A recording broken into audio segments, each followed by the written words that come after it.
All right. Welcome to another edition of Shabbat Lounge. This is Matt And Jake over here. coming to you live, or not live, Right. pre-recorded. We are live right now. Right now we are. Yes. And we want to thank you for listening to us.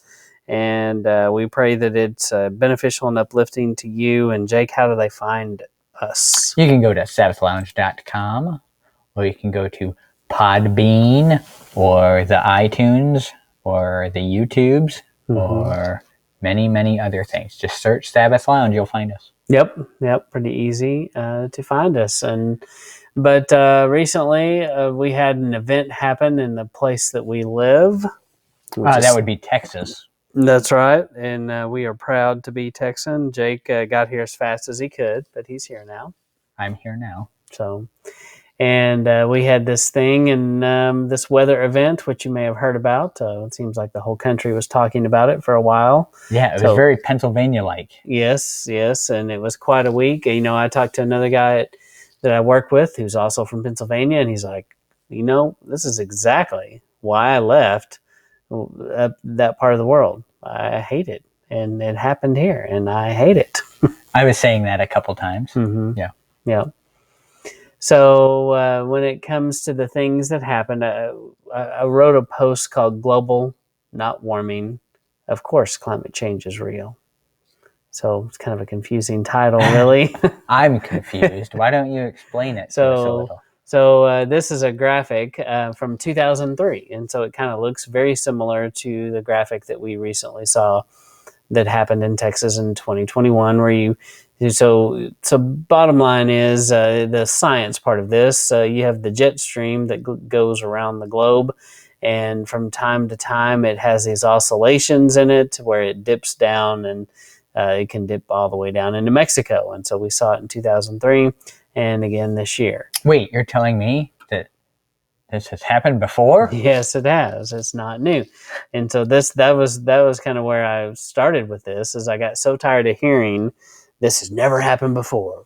This is 100-year freeze. And they've said that almost every time, but I'm like, how many times can you have a 100-year freeze? And there's some things that, you should research along this path. And I'm a weather nerd and have been my entire life. Some things about weather is, we didn't have modern instruments from about the very the end of the 1800s is where you start seeing instrumentation. So before then, we don't really know ambient temperatures because we didn't measure them. And so, really, yes, if you are really young and listening to this, you're like, well, that's like a long time ago, man. Yeah. But in the scheme of Earth history, it's really not a very long time to know some weather. Right. But you can gauge certain weather patterns prior to the instrumentation just by how people lived. Mm-hmm. I mean, look at when ice skates were invented. Yeah. That's an interesting story if you have not looked at that. I have not. Well, look it up. It's interesting. Okay, I will. So, so a lot of people are talking about we're using too many fossil fuels. You hear these cries of global warming.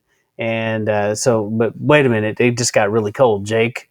And so they changed it to climate change. Right. In the 70s, it was global cooling and ice age was coming. And then that didn't work. So in the 80s, 90s, they said, okay, well, that didn't work. So global warming, it's getting warmer. Yeah. And then that didn't work. So they're like, climate change. Then we can be right every time. It's the disprovable theory. Undisprovable. Yes. And so I put a lot of links to where I got the information here. And one of the things I did is I started Googling wild winters, wild weather. And so it didn't take very long. I was looking, one of these was from the Texas Panhandle, but you see these crazy snowstorms, like a 1957 blizzard, 11 people die. 30-foot drifts in the Texas Panhandle, 10 to 20 inches of snow. I mean, it sounds pretty miserable. The Great Ice Storm in 1940, it broke power lines. Lots of trees down. And then the 38 blizzard, known as the 84-hour blizzard. I mean, that sounds terrible right there. Mm-hmm. Sustained wind of 77 miles an hour reported in Pampa at midnight. True whiteout. And then the 56 snowfall. And then you had 1905. It's interesting. It's a tie. And so February 1905 and December of 1978 and 79. See, I remember that one. So the average high in this cold wave was 21 degrees, and 20 in this one. The average low was 4, and the average low was 5. And the average temperature was 13. The max cold very similar. was -2. Yeah.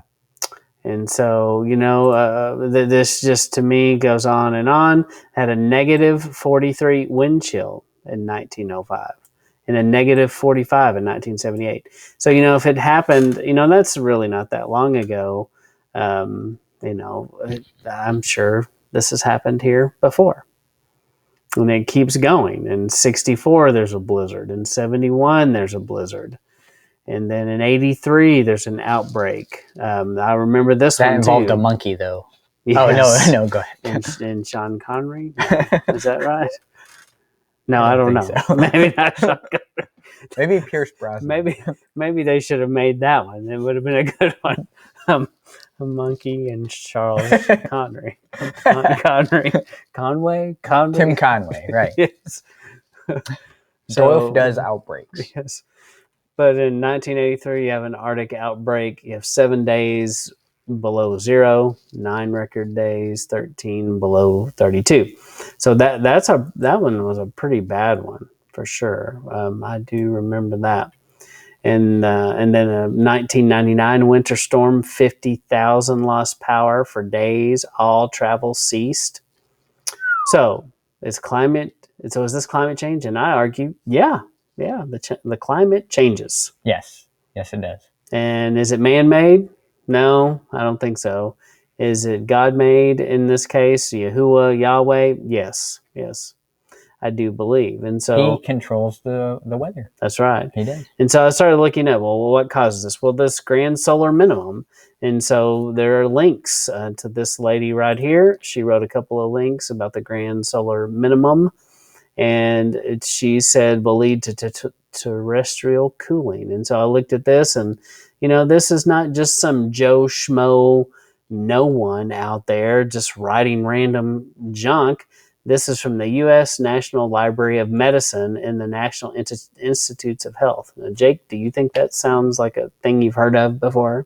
That sounds like a legit development. It does, and so she writes about that. And if you want to geek out, go for it. You certainly can, because it's kind of long. And so anyway, yeah, I think it's pretty well documented that their solar cycles and solar activity probably has a little bit more to do with the state of the climate than the vehicle I'm driving. Yeah. And so she just goes on and on, great length in 2 articles. So there's 2 links. So, all right, let's move on. And then I also cited a bunch of sources here.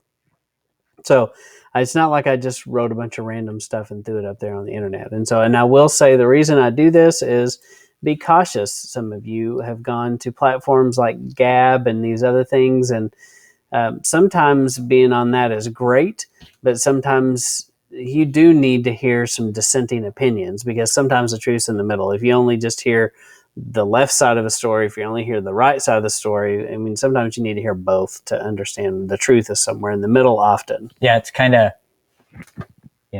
where the facts of the left-hand story and the facts of the right-hand story kind of align, that's probably where your truth is. Mm-hmm. And all the rest of the stuff is kind of fringe. And we're not talking about Torah-related matters in this, for sure. This is just general news, politics kind of thing, for sure. So, and I think if you study go down the Torah path, you realize the only truth is the word.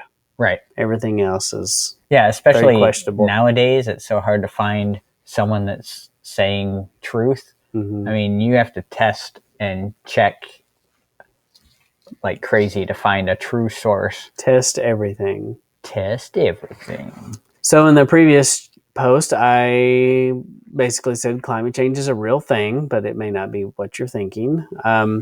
And so this winter was very problematic for energy-rich Texas. And so there's a lot of people that, don't like Texas and don't like our energy and that we have our own grid. And people have said, this is the Russians. This is China. The Chinese. They've got a weather machine. China, yeah. Yes. They're making, and that's the alternative energy. It's all them windmills. And I think that there's a possibility that, okay, maybe there's some truth to all of those things. But I still think Yah is in control of this planet. And also, it was a weather event. Yes, yes. And that's what I'm saying. He's in charge of it, and he made the weather happen. And, I do not want to be guilty of giving glory to man instead of giving it to glory to him. Right. And I think that when we do that, sometimes we don't even realize it, but we're giving the Chinese and the Russians a lot of glory, because if they did have some machine and think they did something, that you are giving them glory, and they're patting themselves on the back going, yes, we awesome. Are very powerful. Yeah. Keep saying that. Yeah.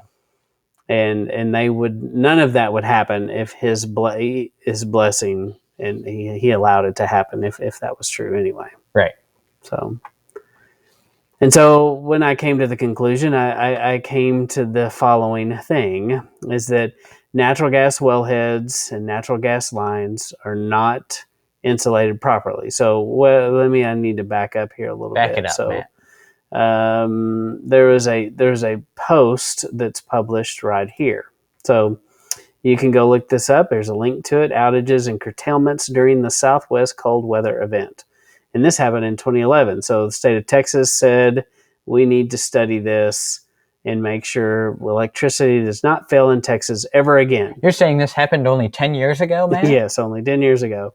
And so they came to the conclusion that they need to winterize a bunch of stuff. Shocker. And they came to the conclusion, hey, it does get cold here. And they came up, this was the exact detailed plan of how to freeze-proof gas wells, other energy producers. And once again, this is another document that you can really geek out on, because it just goes on and on and on. So it shows you how power is derived and how the flow of this power, but it lays out great detail. This is 347 pages of graphs and charts and what happened in 2011 in Texas. So, and they came to the conclusion that it would cost I believe just under $2 billion to fix it. And Texas went, nah, we won't fix that. We don't think that'll happen again for a while. Don't fix that. So that proved to be unfortunately wrong for everyone.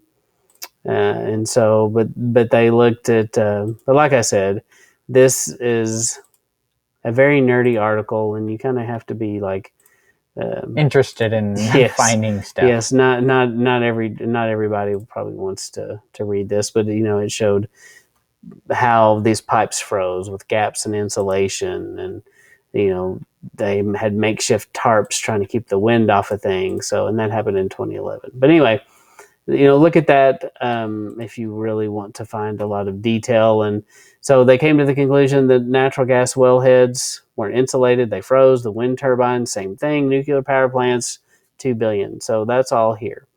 And so that was in the 2011 report. And then here's some things that happened in 89. In the 89 event, it was really cold, basically, and they lost power. They lost the ability to produce power.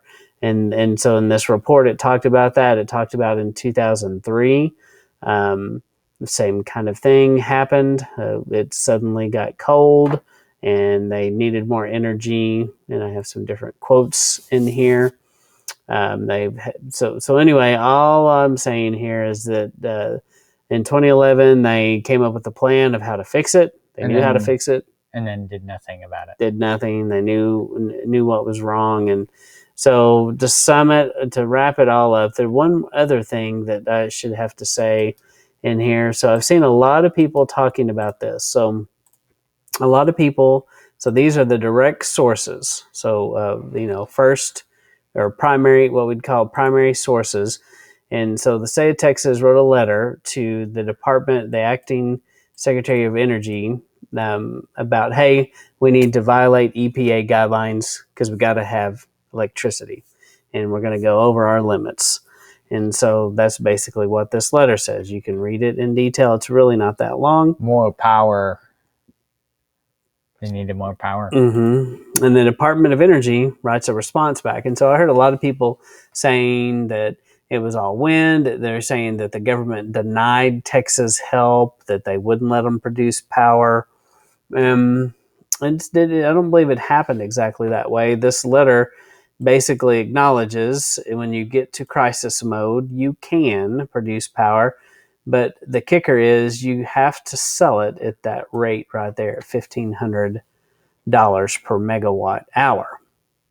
And what would be something interesting to me is, so what, the feds say I can't, I'm doing it. You know? What? Mm-hmm. What are they going to do? Yeah. Yeah. Are they going to they're going to fine you for trying to save lives? Yeah, that's a good point.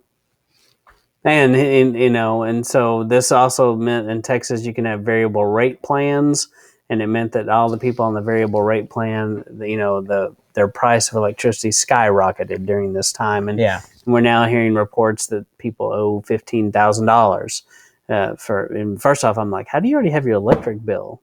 Yeah, this thing just happened. It's been we're a week out from it basically. Yeah, I haven't heard specifics. I guess I assume that was estimates. Like people are going to have to pay like $10,000 electric bills, and then I heard something the other day about these variable rates. They're scalping people, and it's like, who gets a variable rate on their electric?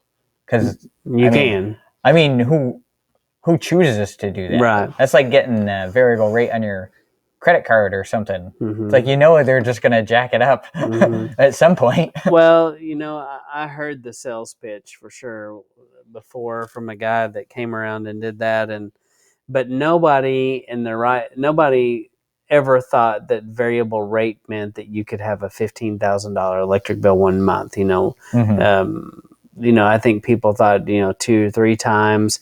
So there's definitely going to have to be some reform with this, and some things they're going to have to put limits or percentages on it, and it's a big mess. And because it was so high, the cost of it to the power companies was high, and some of them may be going bankrupt because they can't afford it. So anyway, it's a big mess, and they're trying to unravel it, and politicians are involved, and politics and money, and so it'll be interesting to see what happens. But I challenge you to study weather and climate, and know what weather and climate really is, what they are, what it says, and how these cycles work, and just be armed with the facts when people come at you with global warming thing. So do you have anything else to say about all of this craziness? Well, on the variable rate thing, I think,